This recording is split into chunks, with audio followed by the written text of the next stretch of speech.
बिस्मिल्लाहिर्रहमानिर्रहीम। अस्सलाम वालेकुम नाज़रीन, आप यूट्यूब चैनल देख रहे हैं। मैं इमरान खान हूँ। तहलका खेज़ ख़त जो इस्लामाबाद हाई कोर्ट के 6 जजेस ने लिखा, उसने पूरे मुल्क में भूचाल पैदा कर दिया है। हालात इस तरह के हो गए हैं कि तमाम बार एसोसिएशन से लगातार स्टेटमेंट्स आ रहे हैं। कुछ जगह पे खामोशी है, वो क्यों है वो मैं आपको बताता हूँ। इमरान खान साहब ने एक बहुत बड़ा मुतालबा कर दिया है काजी फ़ाइज़ ईसा साहब से। पाकिस्तान तहरीक इंसाफ के भी बड़े मुतालबात शामिल हैं और वो जज साहिबान जिनके ऊपर पाकिस्तान तहरीक इंसाफ ये इल्ज़ाम आयद करती थी कि वो पाकिस्तान तहरीक इंसाफ को दीवार के साथ लगा रहे हैं, अब उनकी अपनी सिचुएशन बड़ी ऑकवर्ड हो गई है। स्पेशली इस्लामाबाद हाई कोर्ट के चीफ जस्टिस आमिर फारूक साहब, उनसे अब इस्तीफ़ों का मुतालबा किया जा रहा है मुख्तलिफ धड़ों की जानिब से। हामिद खान साहब ने यह मुतालबा किया, पाकिस्तान तहरीक इंसाफ के लोगों ने यह मुतालबा किया, आम पाकिस्तानी भी ये मुतालबा कर रहे हैं कि वो अपने साथी जजेस को आइन और कानून के मुताबिक फ़ैसला करने की आज़ादी लेकर देने में बुरी तरह नाकाम रहे हैं। उनको बार बार आगाह किया गया कि लगातार दबाव उनके साथी जजेस के ऊपर आ रहा है, लेकिन उन्होंने किसी किस्म का एक्शन नहीं लिया, बल्कि जो उनके एक्शंस हैं जब उनके ऊपर तहकीकात की जाएंगी तो बहुत सारी मज़ीद चीज़ें सामने आ जाएंगी। Chief justice Islamabad high court को लेकर बड़ा मोहतात अंदाज अपनाया गया इस खत के अंदर, लेकिन उससे जुड़ी हुई जो चीज़ें अगर इंक्वायरी हुई और सामने आई तो इस्लामाबाद हाई कोर्ट के चीफ जस्टिस बड़ी अजीबोगरीब सिचुएशन में फंस जाएंगे। काजी फ़ाइज़ ईसा साहब, जिनके बारे में बार बार कहा जाता है कि वो तहरीक इंसाफ के केसेस में दिलचस्पी लेते हैं, 3 अहम चीज़ें उन्होंने ऐसी की हैं जिनका नुकसान पाकिस्तान तहरीक इंसाफ को बहुत बड़े पैमाने पर हुआ है। एक, उन्होंने बल्ले का निशान वापस लिया, हालांकि पेशावर हाई कोर्ट ने कहा था कि बल्ला उनका हक है, उनको दिया जाए। नंबर 2, आरओज के मामले में पाकिस्तान तहरीक इंसाफ बार बार ये कहती रही कि ये आरओज ठीक नहीं है, ये तजर्बा एक मरतबा पहले किया गया था जो गलत था, लिहाजा अदलिया के आरओज लगाए जाएं।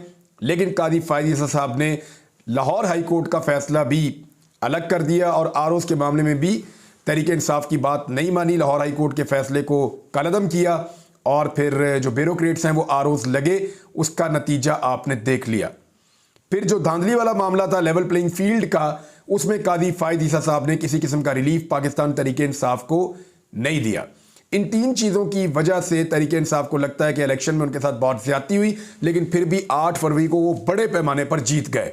फिर 9 फरवरी को जिस तरह उनकी जीत को हार के अंदर बदला गया, जैसे फॉर्म 47 की पर्ची के ऊपर वफाकी और पंजाब हुकूमत बनाई गई, ये आप सब जानते हैं।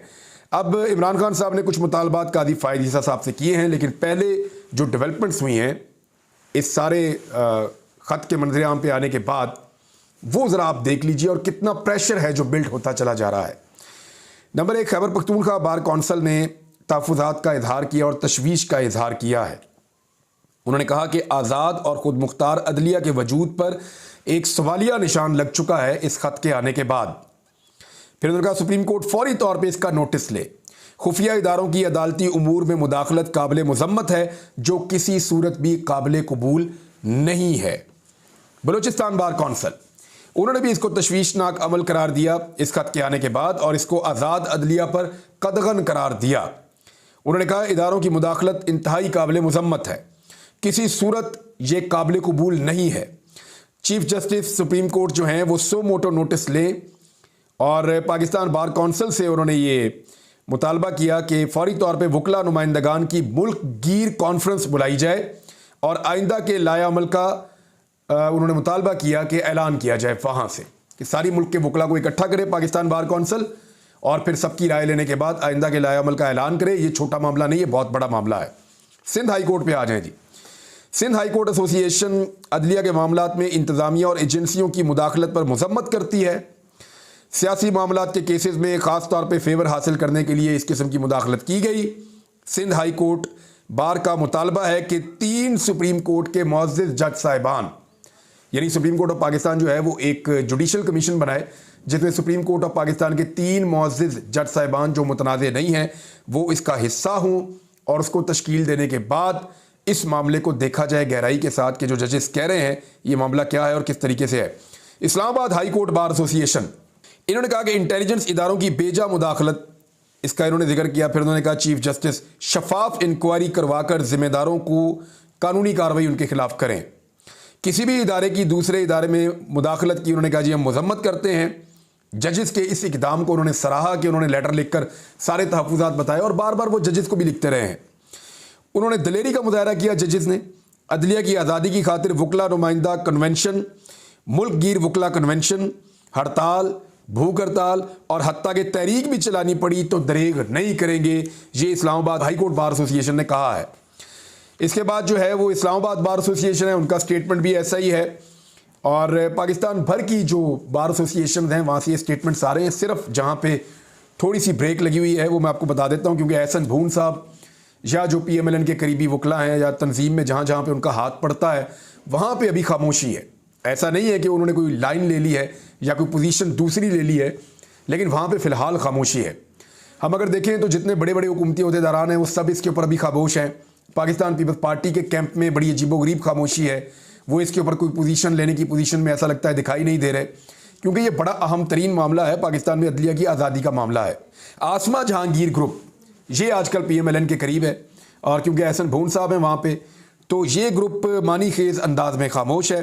पाकिस्तान बार कौंसिल, आपको याद होगा जब बल्ले के निशान के ऊपर कादी फ़ायद ईसा साहब ने तहरीक इंसाफ के खिलाफ फैसला दिया था तो सहाफ़ियों ने आवाज़ उठाई थी और जो लोग कोर्ट रिपोर्टिंग करते हैं उन सब ने ये कहा था कि ये एक स्याह फैसला है, इस फैसले के नतीजे में हॉर्स ट्रेडिंग के रास्ते खुलेंगे, ये फैसला ज़्यादती है एक पॉलिटिकल पार्टी के साथ, ना सिर्फ एक पॉलिटिकल पार्टी के साथ बल्कि पाकिस्तान के करोड़ों वोटर्स के साथ जो बल्ले के निशान पे मोहर लगाने चाहते हैं, उन सब के साथ ये एक ज़्यादती की है कादी फ़ायद ईसा साहब के फैसले में। उस वक्त पाकिस्तान बार कौंसिल बड़ी शद्द और मद के साथ इकट्ठे होकर सारे बैठे और उन्होंने बड़ी ज़बरदस्त, बड़े ज़ोरदार तरीके से, बड़ी गुस्से वाली एक प्रेस कॉन्फ्रेंस की और सहाफ़ियों को लताड़ दिया उन्होंने, उन लोगों को जिन्होंने कादी फ़ायद ईसा साहब के फैसले से इख्तलाफ किया था। तो ये बड़े गुस्से में थे उस वक्त कि जनाब जज जो हैं वो बड़े काबिल एहतराम होते हैं और हम ये बर्दाश्त नहीं करेंगे, हम ये कर देंगे वो कर देंगे। लेकिन पाकिस्तान बार कौंसिल अब बिल्कुल खामोश है। 6 जजेस का ये बताना कि उनके साथ जो कुछ हुआ, कैमरे निकल आए घर के अंदर से, यानी बेडरूम के अंदर कैमरे लगे हुए हैं वो निकल आए, ड्राइंग रूम के अंदर कैमरे लगे हुए हैं वो निकल आए, उसके बाद जजों के रिश्तेदारों को उठाया गया, उन पर टॉर्चर किया गया, वीडियोज़ बनाई गई वो निकल आए। फिर वो कहते हैं बार बार हम पे दबाव डाला गया सियासी नौयत के केसेस के अंदर। ख़ास तौर पे ये सारे केसेस मैं आगे चल के आपको बताता हूँ इमरान खान से रिलेटेड हैं। इन केसेस के अंदर दबाव डाला गया बार बार जजेस के ऊपर, जजेस के मुताबिक। तो अब जो है वो पाकिस्तान बार कौंसिल ने एक लफ्ज़ अभी तक नहीं बोला जब मैं ये वीडियो रिकॉर्ड कर रहा हूँ, और सुप्रीम कोर्ट बार एसोसिएशन भी अभी तक खामोश है। लेकिन हामिद खान ग्रुप जो है वो पूरी तरह मुतहर्रिक हो चुका है। उन्होंने मुतालबा किया है कि इस्लामाबाद हाई कोर्ट के चीफ जस्टिस आमिर फारूक, जिनको पाकिस्तान तहरीक इंसाफ पहले ही मुतनाज़ कहती है, वो इसलिए कहती है कि उनके जो केसेस है तहरीक इंसाफ में, वो तहरीक इंसाफ कहती है हमें तो यहाँ से कभी इंसाफ मिला ही नहीं। इमरान खान साहब के केसेस में भी यहाँ से कहते हैं इंसाफ मिला ही नहीं, तो इसलिए वो अब इस्तीफ़े का मुतालबा कर रहे हैं हामिद खान साहब। और हामिद खान साहब ने अभी एक बड़ा दबंग स्टेटमेंट दिया है और उन्होंने ये कहा है कि अगर कादी फ़ायद ईसा साहब ये नहीं करते और इस मामले के ऊपर वो तो ये चाह रहे हैं तहरीक इंसाफ वाले के फुल कोर्ट एक बैठे, लार्जर बेंच, वो चाह रहे हैं कि पूरी की पूरी सुप्रीम कोर्ट बैठे और जजेस को इस दबाव से निकाले और उनके ऊपर जो दबाव डाला जा रहा है उसके सिलसिले को रोके और इसके आगे कानून का बंद बांधे। ये तो चाह रहे हैं हामिद खान साहब और उनका पूरा ग्रुप और पाकिस्तान के वकला। लेकिन अगर कादी फ़ायद ईसा साहब ये नहीं करते तो हामिद खान साहब ने इशारा दिया है कि फिर तहरीक चलेगी, फिर एहतजाज होगा, उनके पास दूसरा कोई और रास्ता नहीं है। अब मामला ये है कि अगर तो लार्जर बेंच बनाना है या कादी फ़ायद ईसा साहब के पास ये मामला जाना है या इस्लामाबाद हाई कोर्ट के चीफ जस्टिस के पास ये मामला जाना है, तो याद रखिए ये वो मुअज़्ज़ज़ जज साहिबान हैं जिनके पास 1 साल से यही मामला पेंडिंग पड़ा हुआ है। यानी कादी फ़ायद ईसा साहब के नॉलेज में ये मामला उस वक्त लाया गया था जब जस्टिस उमर अता बंदयाल साहब चीफ जस्टिस थे। उस वक्त उन्हें भी बताया गया, कादी फ़ायद ईसा साहब से मुलाकात करके उनको भी सब कुछ बताया गया था। वो 1 साल से इस बारे में जानते हैं, उन्होंने कुछ नहीं किया। उन्होंने उठा के जुल्फ़िकार अली भुट्टो का 50 साल पुराना केस खोल दिया और उसके अंदर इंसाफ देना शुरू कर दिया। लेकिन उन्होंने अपने जजेस ने जो बार बार उनको चीज़ें बताई उनके ऊपर किसी किस्म का एक्शन नहीं लिया और आज के दौर में इंसाफ नहीं दिया। वो इमरान खान के दौर में 5 घंटे गायब रहने वाले सहाफ़ी जिसके साथ बहुत जुल्म हुआ था, मैं उस वक्त भी बोला था, या किसी सहाफ़ी के ऊपर एक मुकदमे के ऊपर तो वो फौरी तौर पे बोलते हैं और बात करना चाहते हैं और बार बार करना चाहते हैं। लेकिन अपने दौर में जिसका कादी साहब से अल्लाह ताला ने भी हिसाब लेना है और अपने दौर में जिसके लिए वो अकाउंटेबल हैं कि आज वो चीफ जस्टिस ऑफ पाकिस्तान है, आज के दौर में जो कुछ हो रहा है वो उनके जिम्मे पड़ रहा है। अगर आज के दौर में नाइंसाफी और जुल्म हो रहा है तो पाकिस्तान के चीफ जस्टिस काजी फायद ईसा साहब हैं, आज के दौर में वो बिल्कुल दिलचस्पी नहीं ले रहे। आज के दौर में वो जानना ही नहीं चाहते कि सहाफियों के साथ क्या हो रहा है। आज के दौर में वो जानना ही चाहते कि जजेस के साथ क्या हो रहा है। हाँ, जो जस्टिस शौकत अजीज सिद्दीकी साहब के साथ हुआ था वो क्योंकि पिछले दौर में हुआ था, पिछले चीफ जस्टिस से, तो उस वक्त के मामलात में मुदाखलत करना चाहते हैं, लेकिन अपने दौर में होने वाली चीज़ों के ऊपर वो किसी किस्म का एक्शन नहीं ले रहे। तो क्या वो काजी फायद ईसा साहब या वो जस्टिस आमिर फारूक साहब, ये बात लोग उठा रहे हैं, बार बार सोशल मीडिया पे उठा रहे हैं कि क्या वहाँ से इंसाफ मिलेगा या वहाँ से इंसाफ की उम्मीद करना बेहतर है। लेकिन मेरे ख्याल में दरवाज़ा हमेशा खुला रखना चाहिए, किसी को भी दीवार के साथ नहीं लगाना चाहिए।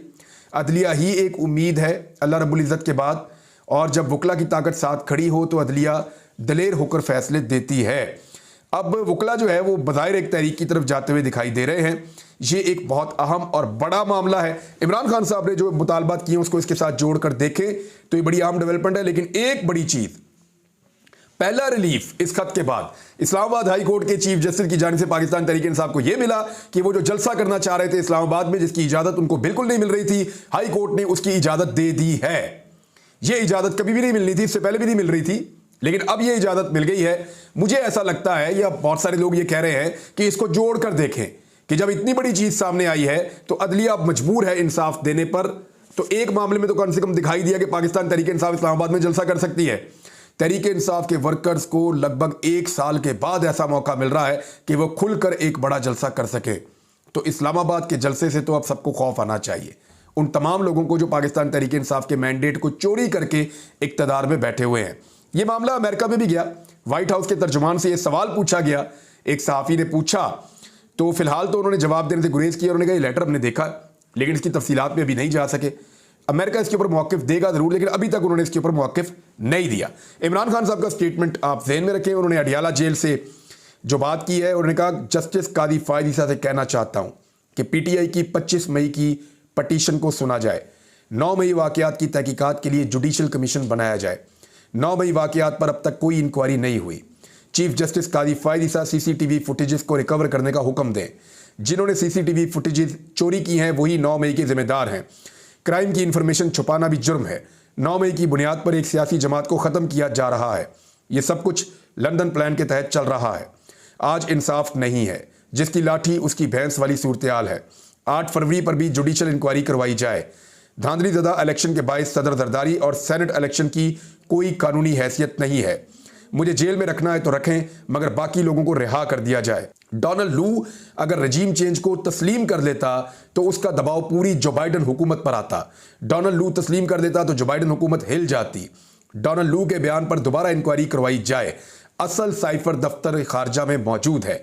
हमें साइफर की पैराफ्रीज कॉपी दी गई थी। साइफर गुम हुआ तो वजीर आज़म अपने ऑफिस का चौकीदार नहीं होता, बल्कि वजीर आज़म ऑफिस के कुछ सिक्योरिटी प्रोटोकॉल्स होते हैं। मुझे 5 दिन में 3 सजाएं सुनाई गईं। मैं तो चाहता था कि मेरे केसेस की समाअत बराह रास्त नशर की जाए। उमर अयूब को कायदे हिज़्ब इख्तिलाफ और शेर अफजल बरबत को पब्लिक अकाउंट्स कमेटी का चेयरमैन नामजद किया है। हमने तो नामजद कर दिया है, अब इस पर नोटिफिकेशन स्पीकर ने जारी करने हैं। राणा सनाउल्लाह के बयान पर इमरान खान ने कहा कि माफियाज ऐसा ही करते हैं। पंजाब में 40 MPs के फॉरवर्ड ब्लॉक से मुतालिक मुझे इल्म नहीं है। मुझे पंजाब के पार्लिमानी लीडर से मुलाकात की इजाज़त नहीं दी गई। कोशिश करूंगा कि उससे मुलाकात हो तो मालूमात हासिल करूं। अब एक चीज़ और आपको मैं बताता हूं, और वो बहुत बड़ी खबर है, और ये इतना बड़ा भांडा फूट गया है कि जब आप इसको सुनेंगे तो आपके 14 तबक हिल जाएंगे। बहुत बड़ी, एक और बहुत बड़ी खबर है। ऐसा लगता है कि ये दिन ही बड़ी बड़ी खबरों के हैं। ये खबर बता के फिर मैं अगले वीलॉग के लिए कुछ चीज़ें छोड़ूंगा, आपको बताऊंगा कि पंजाब हुकूमत और वफाकी हुकूमत के अल्ले तलल्ले क्या है। वो आवाम के पैसे को किस तरह उड़ा रहे हैं, किस तरह से अवाम के पैसे के ऊपर जो है वो अयाशियाँ की जा रही हैं और इल्ज़ामात लगाए जाते हैं दूसरों पर। अवाम का हक मार कर, उनका पेट काट कर कैसे ये पैसा जो है वो अपनी अयाशियों पे खर्च किया जा रहा है, बाद में बताता हूँ। लेकिन बड़ी खबर ये है कि जिस वक्त इमरान खान साहब के खिलाफ साइफर चोरी का मुकदमा दर्ज किया गया तो तारीख याद रखिएगा, वो थी 15 अगस्त 2023। इमरान खान साहब 5 अगस्त 2023 को गिरफ्तार हुए। 15 अगस्त 2023 को इमरान खान साहब के खिलाफ ये मुकदमा दर्ज हुआ कि साइफर चोरी हुआ है या उन्होंने साइफर गायब कर दिया है। उनकी गिरफ्तारी के 10 दिन के बाद साइफर की जनाब जो डॉन ने इसको रिपोर्ट किया है, और ये खबर जो है वो निकलती है मिनिस्ट्री ऑफ फॉरेन अफेयर्स से, और FIA के खुफिया दस्तावेजात के अंदर से ये पेपर बाहर आता है। पता क्या चलता है कि FIA ने जब सवाल किया मिनिस्ट्री ऑफ फॉरेन अफेयर्स से साइफर के बारे में, तो उन्होंने ये बताया कि साइफर की 9 कॉपियां थीं जो भेजी गई मुख्तलिफ इदारों और बड़ी बड़ी शख्सियात को। चीफ जस्टिस है, आर्मी चीफ हैं, DGISI हैं, वज़ीर आज़म ऑफिस है, फिर वो चली जाती है उसमें चीफ जस्टिस को, सदर पाकिस्तान के पास चली जाती है। तो इस तरह ये 9 कॉपियां भेजी गई।